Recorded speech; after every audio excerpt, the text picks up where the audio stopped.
Hare Krishna, welcome to the Q&A session on the 21st of August, 2021.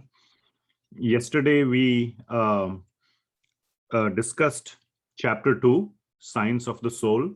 So we will, do question answers on that topic or any topic that we have discussed so far. But before we start, let us recite the prayers or the mantras for the Gurujanas, previous Acharyas, Lord Krishna, Lord Chaitanya Mahaprabhu. So I'll share my screen so that you can see the prayers. Okay. And this is our Veda-based website. We go to Bhagavad Gita. We go to introduction, and here are the prayers. Okay. So we will chant two mantras before this one, and then we will start from here. Those two are for Srila Prabhupada. Namam Vishnupadaya Krishna Pristhaya Bhutale Srimate Bhakti Vedanta Swami Niti Namine Namaste Saraswati Devi Gauravani Pracharine Nirvishesha Shunyavadi Paschatya Desha Tarine Om Ajnanatimirandhasya Jnananjana Shalakaya Chakshurunmilitam Yena Tasmai Shri Guruve Namaha Shri Chaitanya Manobhishtam Sthapitam Yena Bhutale Swayam Rupa Kadamahyam Dadati Swapadantikam Vandeham Shri Guru Shri Yuta Padakamalam Shri Gurun Vaishnavamscha Shri Rupam Sagrajatam Sahagana Raghunathanvitam Tam Sajivam Sadvaitam Savadhutam Parijana Sahitam Krishna Chaitanya Devam Shri Radha Krishna Padan Sahagana Lalita Shri Vishakhanvitamscha He Krishna Karuna Sindho Deenabandho Jagatpate Gopesha Gopika Kanta Radha Kanta Namostute Tapta Kanchana Gaurangi Radhe Vrindavaneshwari Vrishabhanu Sute Devi Pranamami Haripriye Vanchakalpatarubhyascha Kripa Sindhubhya Evacha Patitanam Pavanebhyo Vaishnavebhyo Namo Namah Jaya Shri Krishna Chaitanya Prabhu Nityananda Shri Advaita Gadadhara Srivasadi Gaura Bhakta Vrinda Hare Krishna Krishna Krishna Hare Hare Hare Rama Ram Ram Hare Hare. Srila Prabhupada ki jai. Okay, so that is those were the prayers. So thank you everyone for joining. This is the question answer session. So far we have covered the science of the soul. Yesterday in the main class, we completed the science of the soul aspect in chapter 2. I'll switch to Jamboard and I'll share my screen so that I can write as we are talking. I generally like this aspect of a whiteboard. So chapter 2 has 5 sections overall. The first section is Arjuna's lamentation. This is verse numbers 1 to 10. And the second section is Science of Soul. This is from 11 to 30. So this is the section we completed yesterday, Science of the Soul. And we started at verse number 14. A very important aspect that we discussed here was tolerance. And then in verse number 15, we discussed the topic of, we also discussed the litmus test for spiritual progress. This was a very important practical application that we discussed, how to test whether we are making spiritual progress or not. And we said that you must find quiet time for yourself, a time for contemplation. People can say it is time for meditation, but this is time that you really use, not just on meditating on one thing or doing japa, but really sitting down and evaluating a self-evaluation exercise that am I making spiritual progress or not? And the kind of questions you ask are, what bothers me most, or what gives me the most joy and happiness?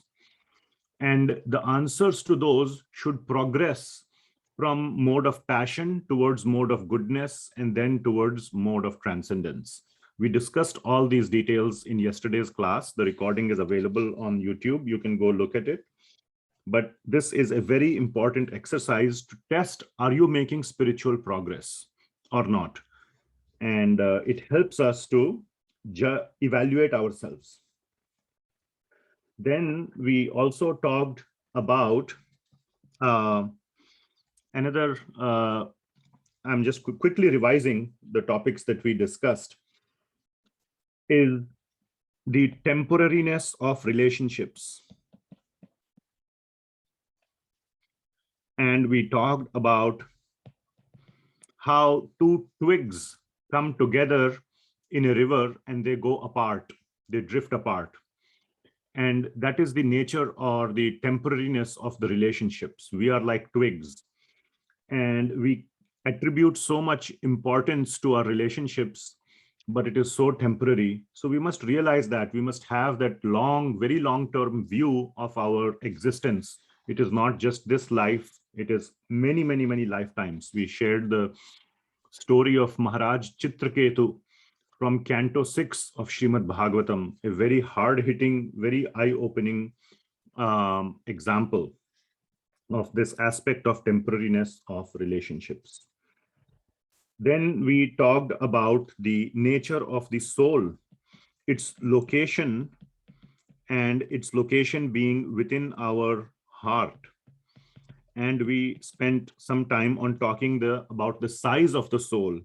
It is very, very, very small, and it is we almost at it is on atomic scales, nanometers and picometers. And we discussed how in the Vedas and Upanishads it is the measurement is given as 1/10,000th the tip of a hair. And we had a good discussion on why that unit is used, 10,000th of a tip of a hair. Why not picometers or nanometers? If the Vedas are so advanced, why can't they use more advanced units? And we showed that these are actually more advanced units than nanometers or picometers. You can go listen to that discussion.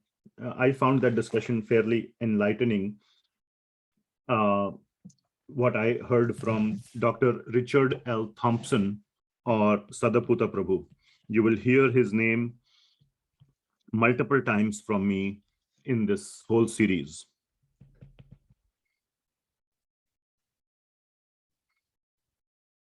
He has many, many talks, many books, many articles on the internet. If you Google, you will find a lot of writings by him on the topic of science and spirituality, or Vedic science and spirituality. Vedic, or you can say Vedic science and modern science. By the way, I just wrote this line, Vedic science and modern science. Can you see this? It is toward the bottom of the screen. Yes. Yeah, I can see that. Vedic science and modern. Okay, good. On the screen, I can see. Yeah. Yesterday, there were some issues with regarding seeing the bottommost part of the screen. But if First you can, line is clear, but second line, what you have written is not visible. Vedic science and modern science is not visible. Vedic Modern science and science is spirituality is visible. Yeah, that is this one in the, what I just put it in a like an ellipse. But Only below this that is is visible. below that Yeah. is a rectangle No. that is not visible. Yes. Yeah, I don't know. I'm taking on the phone, so I don't know. Just somehow for me, both the lines are visible. So I don't know. It's just the stacking or. No, modern science is hidden. How about now? Yeah, even now also modern SC I only seen. Now it is clear. Now it is there. Yes. Now it's clear. It is Now clear it's for there. me. Vedic Yeah, science, yes. modern science. Yeah, Yes. it's clear. Okay, fine, great. We solved the problem. Good, good, good. Okay, so all these topics we talked about, and then we talked about another key concept or very important topic in verse number 2.25. And that is that the soul has three properties: invisible, inconceivable, conceivable, inconceivable, and immutable. So out of this, we spent some time talking about the inconceivability of the soul, that we cannot expect to figure out all the science, all the details around what is the soul, what is the nature of the soul. We cannot figure it out, especially by material means, by material experimentation, by material testing, by material understanding. We need a spiritual vision to understand spiritual topics. With spiritual vision, with material vision, it is not possible to figure out spiritual elements. We need a spiritual vision, and that comes from our jnana, comes through the Shastra. So if we have any hope of understanding fully what is the soul, what is the nature of the soul, we need to develop a spiritual understanding. Trying to say, show me what is the soul, till I see it with my existing eyes, or till I see it with a microscope or an electron microscope, I won't believe it. And there is another talk that I had given recently. I urge you all to look at it, called What is Reality? It is on the YouTube channel, and that is what it is called. What is reality? And can reality always be tested? So what is real is what is real. That is just there. It's the truth. It exists. So now the question is, to perceive what is reality, you must develop tests for reality. What are the tests? Because you are saying, unless you show me, I won't believe it. That comes to the topic of tests. And we showed in that talk, in this talk, which is on the YouTube channel. I had given this talk recently, a couple of weeks back. I showed that even at a material level, there are things there for which we have no hope. The test for reality does not exist. Even for material things.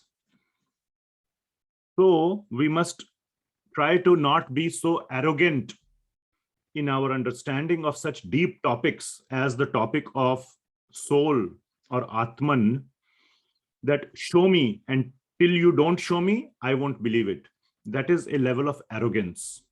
So we must approach the topic of spirituality with a little bit of humility and with a little bit of openness in our mind that maybe what is being said is true. And there are other tests. I talk about that also on this in this class on what is reality.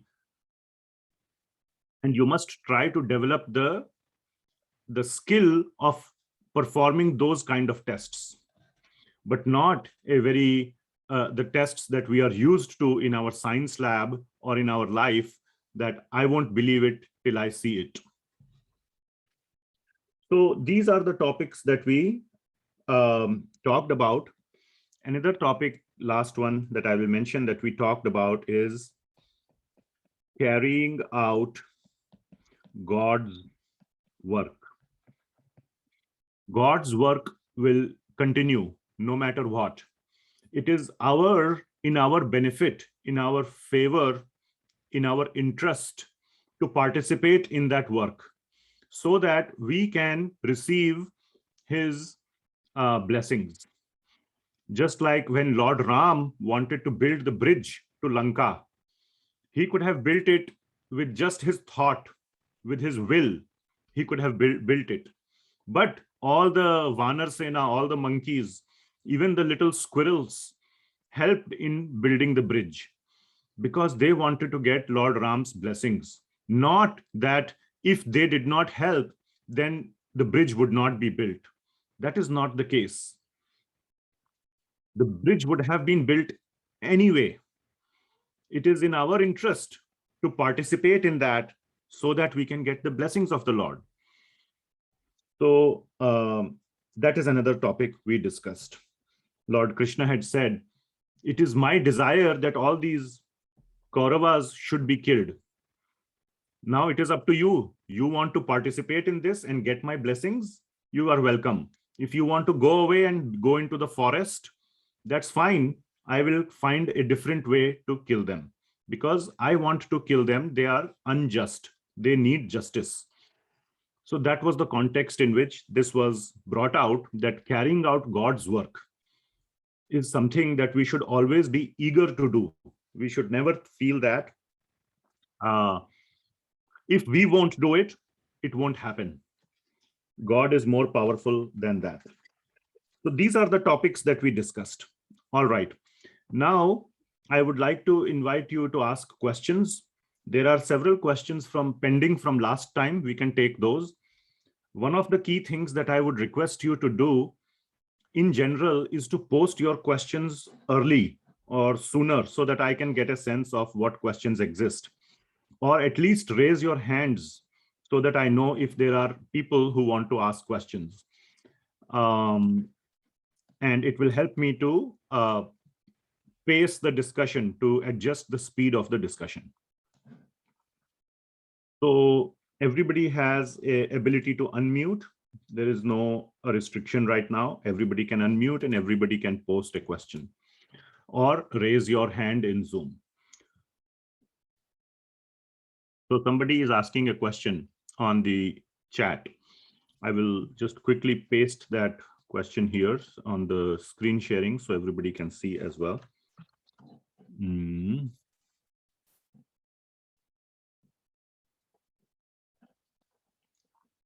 So that is the question.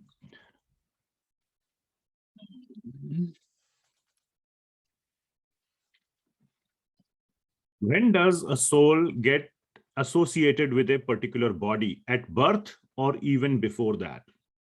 Is astrology and flow of karma associated?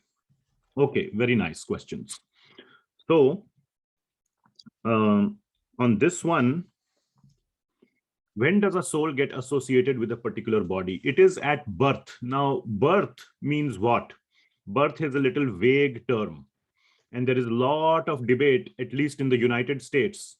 Now, since there are not many other questions, I will give a little bit longer answer.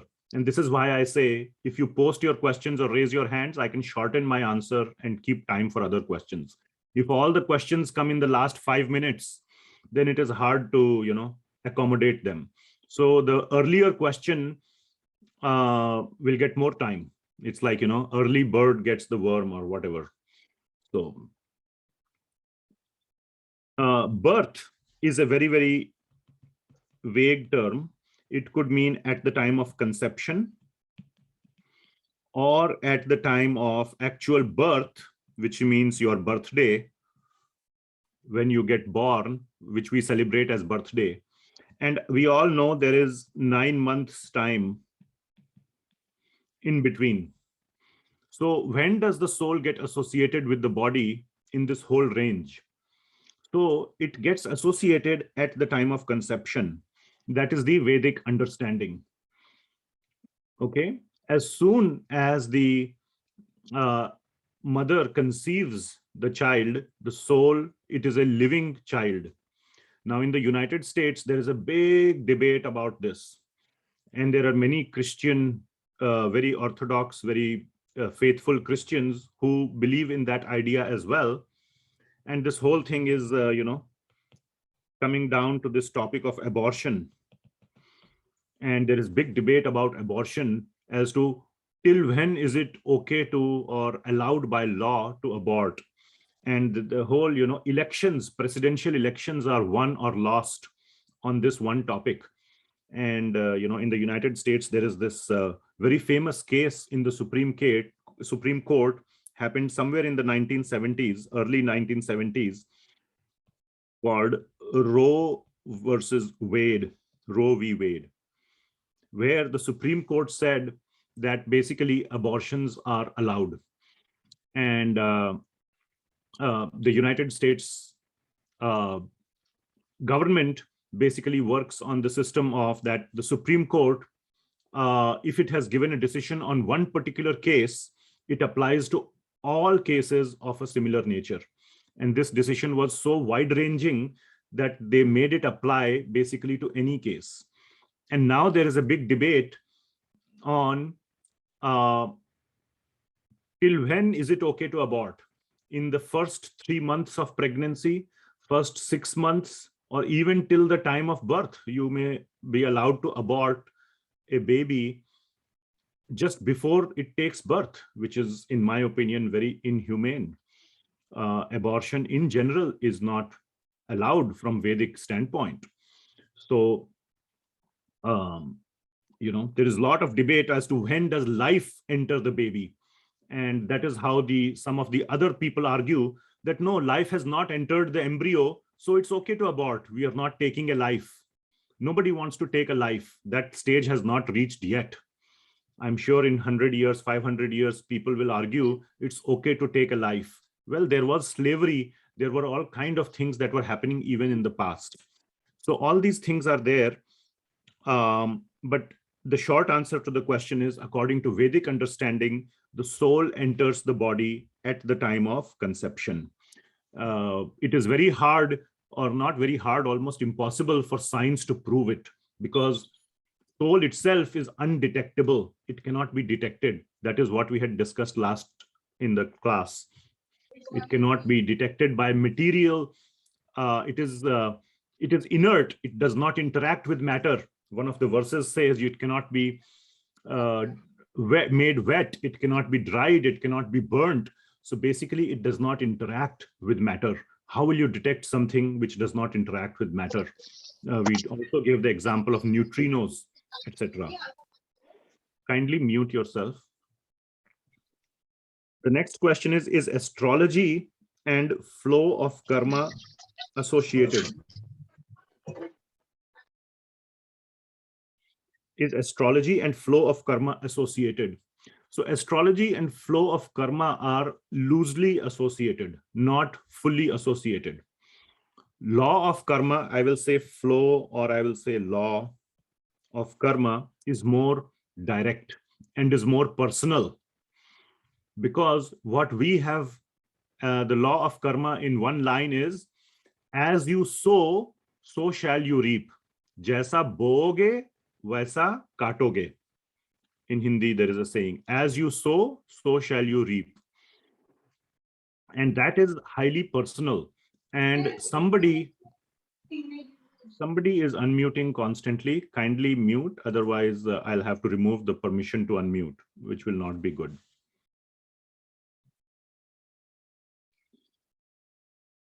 What was I saying? Yeah, somebody up there, and typically Yamaraj is the person who keeps track of all our karma. And at a personal level, it is ensured that we receive the consequences. Sanjay Singhal, can you please make sure that you stay muted?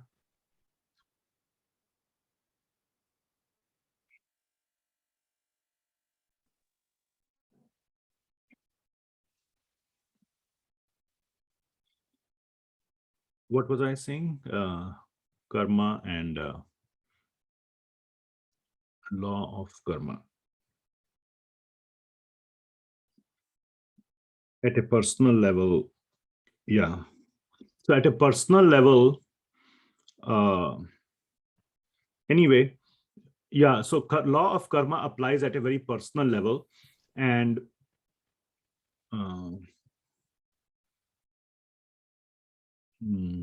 You're saying Amaraj, probably Amaraj and person. Yamaraj, yeah, he keeps track of our karma, and we get the consequences based on our actions and the choices that resulted in those actions in the past based on our past karma. So that is highly personal. Astrology, as given in Jyotish Shastra, Astrology is basically Jyotish Shastra, which is mentioned in the Vedas, is more general, because that cannot be personal. Anything which is personal cannot be documented as a general Shastra or general science. So Jyotish Shastra says that if you are born in this particular Rashi or this particular time and place, your birth chart is dependent on three things: time of birth, place of birth, basically time and place of birth. So date, time, and place. Those are the three things that govern your astrology or Jyotish, the chart. That gives a very general understanding of what might be ahead of you. It is a very good analogy is that it is like a weather prediction or a weather forecast. If you have to go from Portland to Seattle, and the weather forecast is that there will be snow or there will be a heavy rains, then that is a general forecast. It does not mean that you will die. It means that if you take appropriate precaution, you can tolerate it or you can weather the storm. However, if you want to avoid that, then don't go. But it is a more general prediction, and there are also methods given how to avoid or how to overcome or how to weather those situations. And if the situation is that it is extremely, there will be a tornado or a hurricane, then definitely you should not go, and you should not even try to take mitigation actions. The best thing is to avoid. So that is like astrology. It gives you a general weather forecast for you so that you can, for a general situation, so that you can take actions accordingly. So that is astrology at a high level. Because astrology could apply to all the people born at the same place, time, and location, date, time, and place. But a law of karma is highly personal. Two people, even if they are born at the same time and place, could have very different experiences in their life, even though the general conditions in which they live could be very similar. And that depends on their personal past choices and past actions. So that is the sort of the answer. Okay, next question that we have. So Indra, madam, you have a question. You have raised your hand. I have heard and I have studied in different books also that if we have some karmic balance, then the two souls again come together in another life. How Yes. that is maintained, how the two souls manage all these things? Yes, very good question. So if there is some karmic balance, then how do those souls come together to equalize the balance? And that is Lord's arrangement. Lord Krishna, his arrangement is so vast that he can arrange it very easily. There is nothing that is impossible for him. Now, another thing that we saw from Bhagavad Gita is that this overall law of karma is very, very complex. Karmana, gahano karmana gatihi in 4.17, Lord Krishna says. The law of karma is very hard, very complex to understand. So yes, it is possible that if two people have, let's say, if I stole some money from you, now in the next life, you are given a choice to equalize it, which means you will be, the Lord will arrange circumstances for you to steal it back from me or somehow get it back from me. Now, so that means it is not my choice, it is arrangement by the Lord. Yes, exactly. It is arranged by the Lord. He will give. Now there is a slight twist in the tale here. Okay, he arranges the circumstances perfectly in very favorable manner, so that, let's say, I stole money from you. Now it was not equalized, and in the next life he will arrange the circumstances very favorably towards you, so that you can take the revenge, so to say, or, have the same action done towards me, but you still have a choice. You can choose not to take the action, because once you take the action, then again in the next life, I started this spiral, That I understand. and you have the choice to break the cycle as well by not taking that action, which according to the Shastra, it is taught it is not right. Stealing is not right. So you may think that, yes, I have perfect opportunity to steal, but I should not. But yes, Lord arranges that. Another question that is commonly asked is, let's say there is a aeroplane crash. Okay, all 200 people sitting in the aeroplane die at the same time. Now, nothing happens without the will of the Lord. Okay, so maybe one person was a very, very bad person among those 200. But what about the remaining 199? Are they all what you call colossal, what damage? Collateral damage? Did they all just suffer because of the one person? No. Lord has arranged that all those 200 people needed to undergo the same suffering. So he arranged it that all those people are in the same aeroplane and they are suffering. That's like a bunch of prisoners in a jail asking each other, why are 200 of us in the jail? I was the one who committed the crime, but why other people are in the same jail? Well, because the government is very smart. They have created one jail and they have put all the criminals in that one jail so they can together suffer the reactions of their past action. So we need that understanding, that gyan, when the prisoner is aware of how jail works, how government works, he will not ask the question. Otherwise, he can ask the question, why are so many people here? So hopefully My that is... another query is, suppose I have too much of karmic balance of my past lives. Yes. And then how the God will decide that how much should be arranged in this particular current life? Yes, very correct. Very correct. So God can decide. How he will decide, we don't know. That is the complexity that he only need to deal with.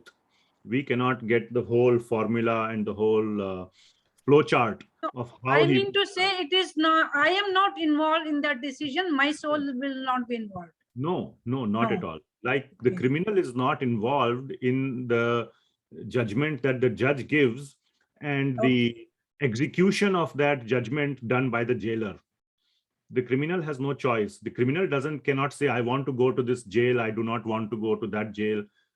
Criminal cannot say, I choose solitary confinement, or I need 5 hours of outdoor recreational time.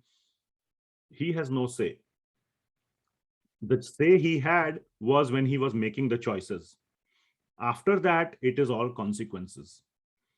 So Lord Krishna is the supreme judge, and he gives according to one's choices and the severity of the choices and actions. Thank you. Yes. Another question is there on the chat. If we are trying to perform, let me paste this question so that everybody can see, even though it has been sent to everyone, but just so that people can focus on the screen, not on the chat window. If we are trying to perform some services for the Lord, then how can we avoid getting ahankar from it? We are getting praises, then how should we deal with it? Very, very good question. Excellent question. And multiple answers are possible or are there for this question. So we must be very clear in the beginning itself, our motivation for doing the service, motivation for doing, no, I will not say doing, I'll just make it simple. Motivation for serving the Lord need to be extremely clear. What is the motivation? Motivation is basically to serve the Lord. The motivation should not be that if I'm doing the service, I will get the praise or I will enjoy the service. That is also in the beginning level, it is okay that if you are mixing your personal enjoyment with the service, that I like to cook. Okay, you like to cook. Now better cook instead for your own jivha, instead of for your own tongue and your own stomach. Cook it for Krishna. So that way you are getting best of both worlds. You enjoy cooking, plus you are cooking, you are using the thing that you enjoy in service of Krishna. So that is okay. But towards the advanced stages of bhakti, you should be ready to just serve the Lord. Not worry about what you enjoy and only serve the Lord in that way. Like a mother. Tell me which mother likes to clean the potty of a child? Is there any mother who loves to, loves the potty? No mother, but she loves to clean it because it is in service of the child. She will not go and clean any other people's potty. Isn't it? Is there anybody who loves to clean other people's potty? No, but a mother lovingly cleans it for her child because that is a necessary service that needs to be done. But let's say if mother enjoys singing, then she likes to sing the lullaby, la la la la lori, whatever it is, to the child, because if she likes singing, she can sing in a very nice way to her child. But so there is the aspect of what service you like, but what service is necessary. So in the beginning stages, we can do services that we like. If you like to paint, you can paint for Krishna. There are so many disciples of Srila Prabhupada, and they were expert in various things. And Srila Prabhupada engaged them in that specific way. There was a very nice devotee of Srila, or disciple of Srila Prabhupada by the name of Jadurani Mataji. She was a very good painter. And many of the paintings that you see in the books by Srila Prabhupada, by BBT, many of the those inner platelets, they were painted by her. So he engaged her skill or her motivation in service of the Lord.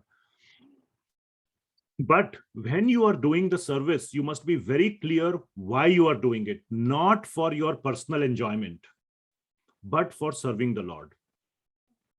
In the beginning, you should start with that. You must be very clear. My goal is to serve the Lord. Okay? Not for my enjoyment. And that must constantly keep getting reinforced throughout the service.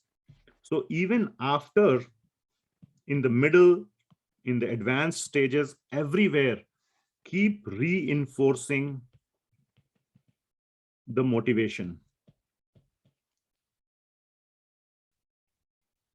And the motivation is this: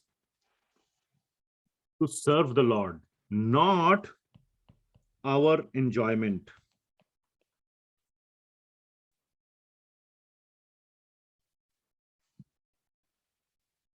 Because our enjoyment initially can be to paint, to cook, whatever. But when people start praising us, that becomes our enjoyment. Aha, so nice. People are appreciating me. I'm such a good cook. I am such a good singer. There is no better singer than me. There is no better this or that or that. And that our enjoyment switches from cooking to enjoying the appreciation. This is a much higher enjoyment than the service itself. This is what is our ahankar. Enjoying, I am so great. I am so great. Everything is about me. If I didn't do this service, it won't happen. If I don't paint nicely, the books that Srila Prabhupada is publishing will be all bad. They will not have nice pictures if I didn't paint. Like that, you can think. And that feeling need to be removed. So constantly, you must reinforce the motivation that my motivation is not this. And if people are appreciating you, take the appreciation and then forget it. Ek kaan se suno, dusre kaan se nikal do. Don't let it get in your head. Don't let it take hold in your head. Say thank you. You don't have to say, oh, no, no, no, no, I don't appreciate me.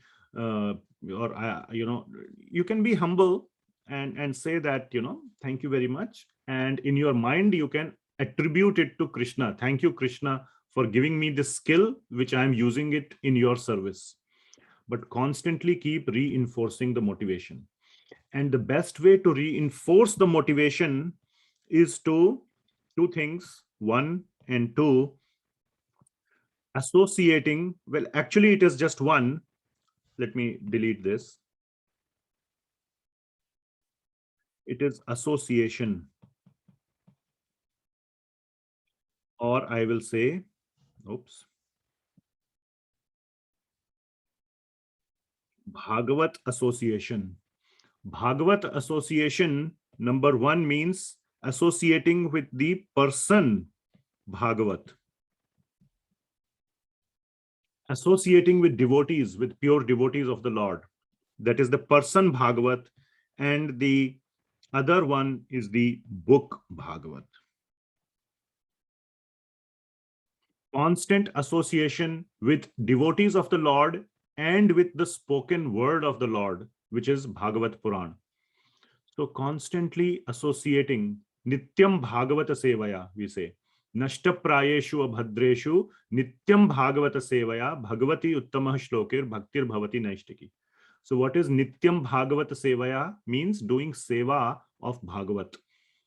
And doing seva of Bhagavat constantly is done by serving the devotees, associating with the devotees who are the living, walking and talking Bhagavats, and the book Bhagavat.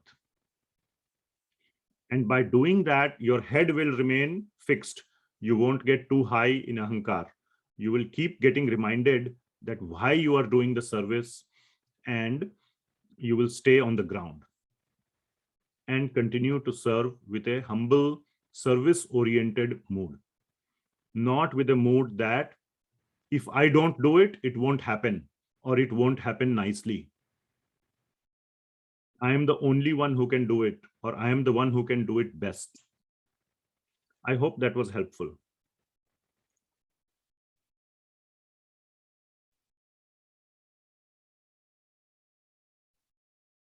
Okay. Anything else? There is one more question. I will post it here. Can people regress instead of progress? Yes, absolutely. Why not?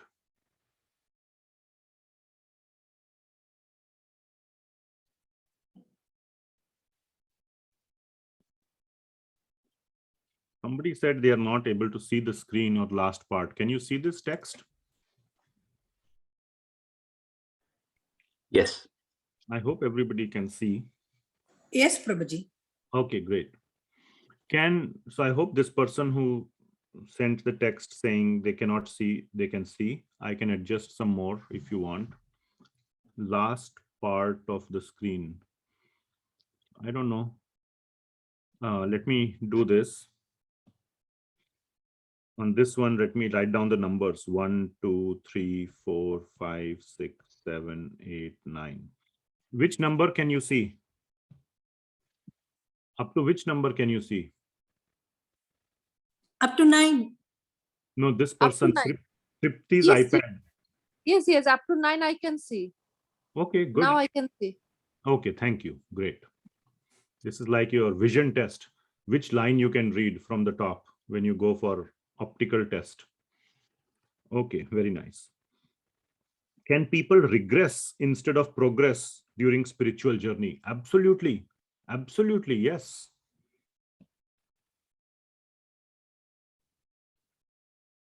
Yes, there is story of Ajamila in Srimad Bhagavatam. If you come to Bhagavatam classes, sometime we will cover this one, but we keep covering all these very instructive passages from Srimad Bhagavatam. And story of Ajamil is there in Canto 6 of Srimad Bhagavatam. And he fell down from making spiritual progress. He went down to very low level of material demoniac, like a Rakshas he became. And then again he went up. So he was going up like this. And then he went down, and then he went back up. So his graph of Ajamil was like this. So yes, can material world pull us away from spiritual world? So I don't know exactly what you meant, because sometimes people ask question and they write it, but I'm trying to understand the thinking here. So let me remove this line from here.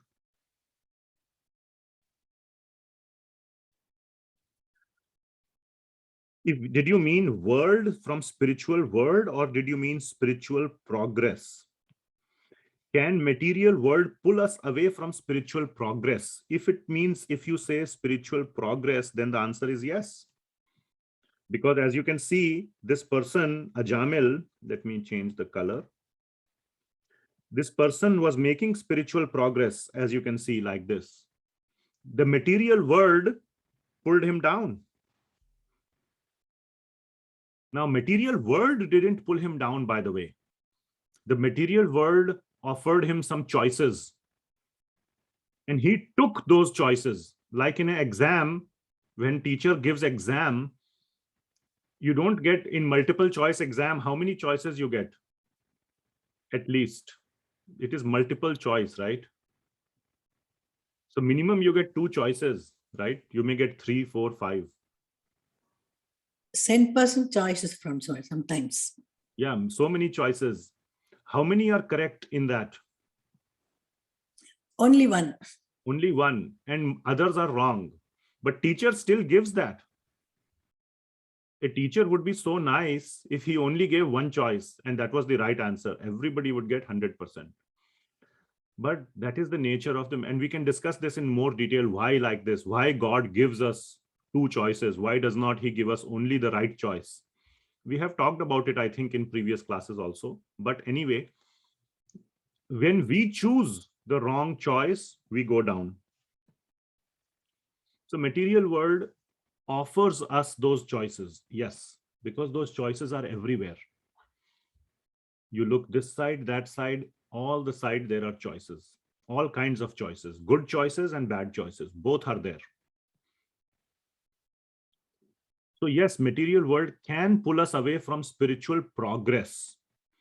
But if the question is, can material world pull us away from spiritual world? Then the answer is no. Once we reach the spiritual world, then we are completely purified. Then we are what is known as in Shuddha Sattva.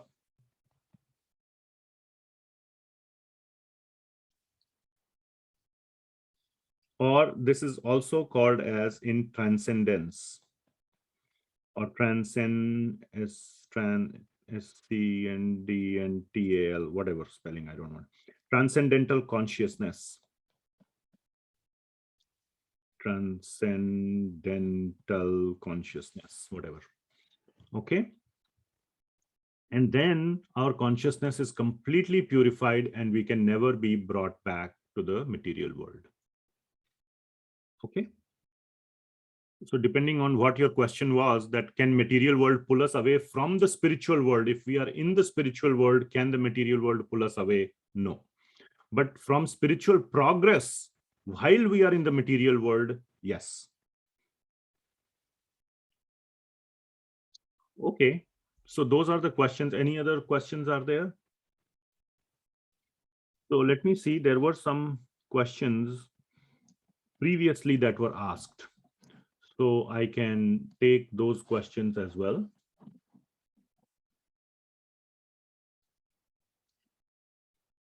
So we can start from, I'm trying to see who all are here so that I can answer the questions asked by the people here. It will benefit them. Any other questions are there, by the way? I cannot do a clear mapping of who is here and who asked the questions. Even if the persons are not here, but those who are here, they will get benefited from questions and answers. Yes, that is true. Okay. So already this question was asked. So there is one question: does the soul get associated with body at the time of birth or at the time of conception? So we did that. Another question that was asked is, how does the soul identify that the body is useless and needs to change? So we were saying yesterday, so let me talk about this question.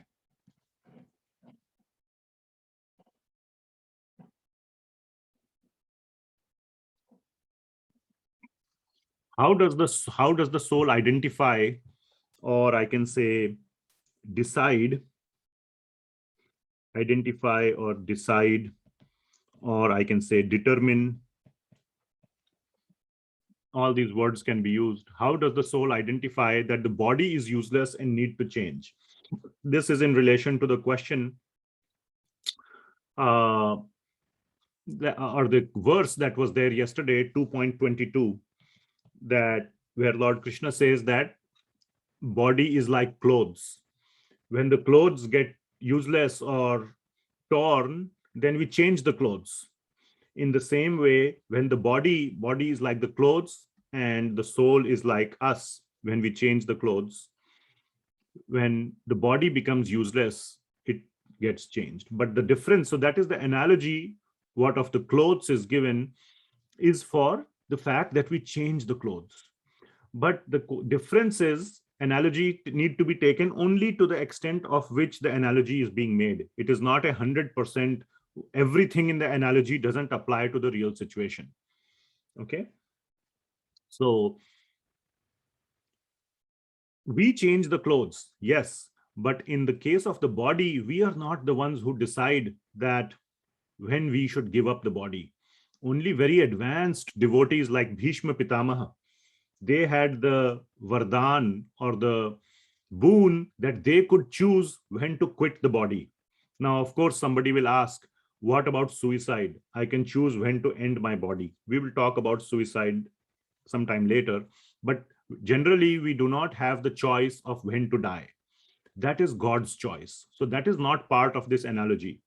When God thinks that your body has become useless or it cannot be used for that function anymore, then it need to be changed. It doesn't just mean that all the organs of your body have to become useless. Your kidney stops working, your liver stops working. No, sometimes somebody, like we said, dies in a plane crash. He may be a very healthy person, very, very healthy person, and he could die in a plane crash. So there is nothing wrong with his body at a medical level. He's perfectly fit. Why did he have to die? His body did not become useless. That all is decided by the Lord as to when he thinks that now you need to transition into a new body. It does not only mean that the body has become useless. It could be multiple reasons. That is just an analogy to say that if the clothes get old, they need to get changed. But I can extend the analogy. This is my personal extension. You don't only just change the clothes when they become old. You change the clothes for other reasons. Let's say you are living in India and you are wearing t-shirt and shorts. That is okay for India. Now you are going to live in, I don't know, maybe Canada or some other very cold country. You cannot wear your shorts and t-shirt even in the summer. You need a whole change of clothes to survive in that different country. So don't take the analogy too far that only when the clothes get old, they need to be changed. They can be changed for other reasons as well. And in the case of changing of body, the Lord decides when you are done with this life and when you need to transition into the next life. And that depends on karma, our actions in the past lives and in this life, both.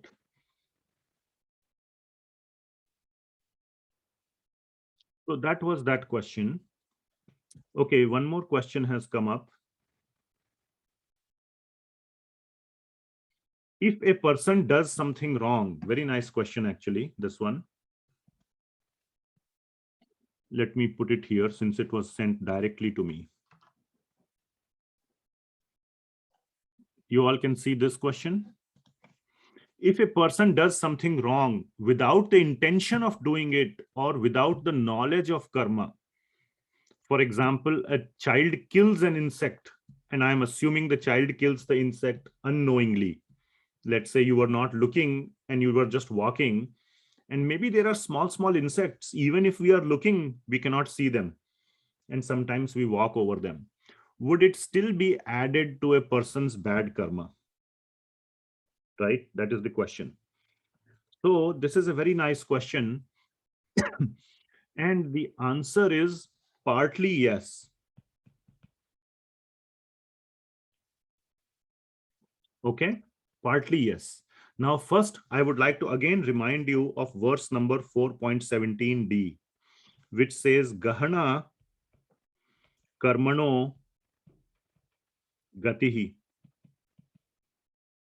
Gahana Karmano Gatihi. This law of karma is very gahana, very complex. So don't try to understand it. If you try to understand it to the last level of detail, you will be, very confused. So that is the first thing we need to understand. Now, partly yes, what are some of the considerations here? Now, if you are intentionally killing an insect, let's say, or intentionally committing a sinful act, of course, that is the worst. Even in the today's terms, if you see, there are 3 levels of murder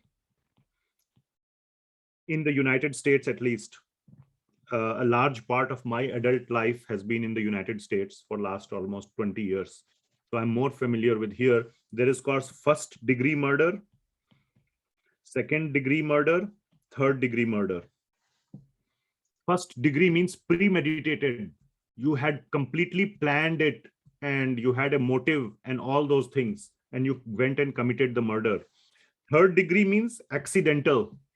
You were not intending to kill the person, but somehow the person died by your action. Like, let's say you were having a fight and you pushed the person. You just pushed him.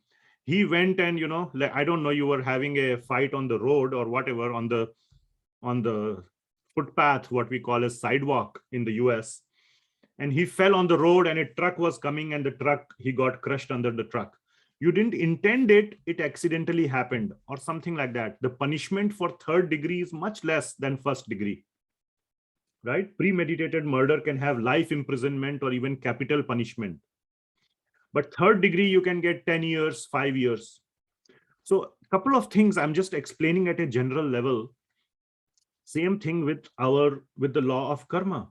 Yes, intention absolutely matters, but you don't get a complete blanket acquittal just because of not knowing the law. So another concept is not knowing the law is not an excuse.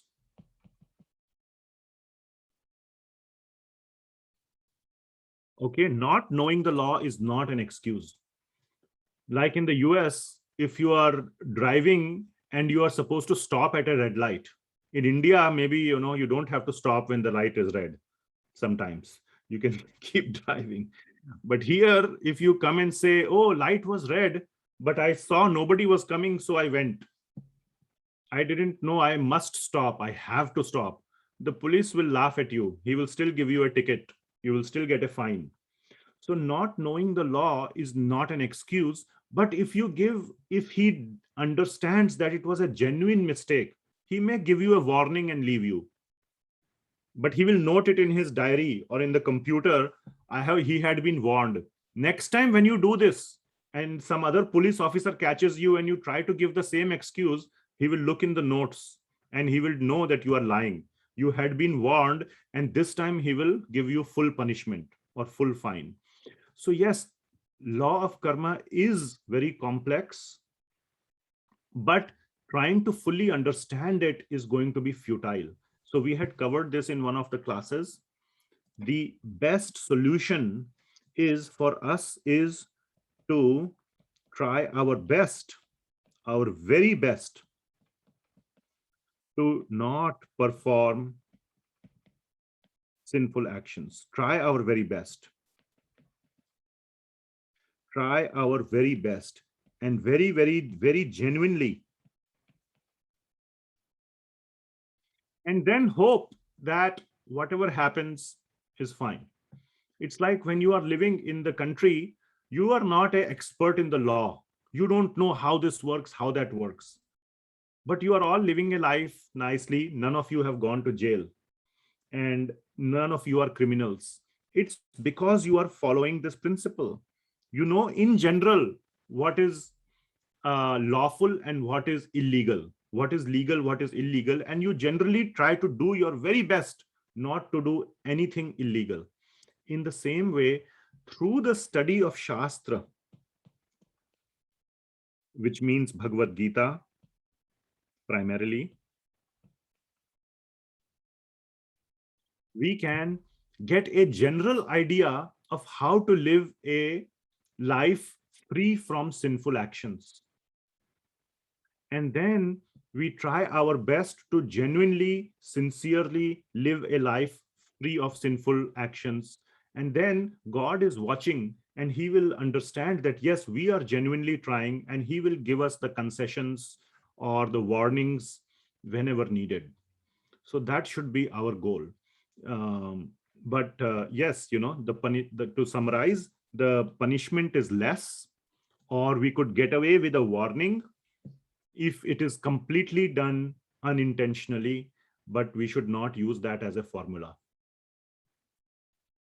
I hope that clarified this question.